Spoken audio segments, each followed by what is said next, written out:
Hari ni kita bersama Budget Pocket. Dia nak tunjuk cara-cara macam mana kita nak masak telur paling special. Biasa kita pakai minyak, tapi kali ni kita tak pakai minyak. Kita ganti minyak tu dengan air kok. Lepas kita masuk air kok tu, kita pecah-pecahkan telur.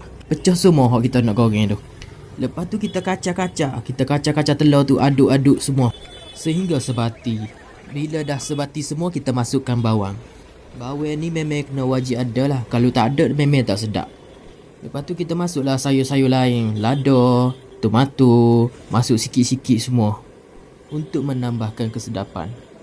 Kita potong je halus-halus semua. Lepas kita masukkan semua tu, kita kacau sekali lagi. Kacau sehingga sebati. Lepas kita kacau tu, kita dah boleh hidangkan. Ready to eat. Kita bagi Abang Alin terus sekali. Sedap ke tak, Abang? Sedap-sedap memang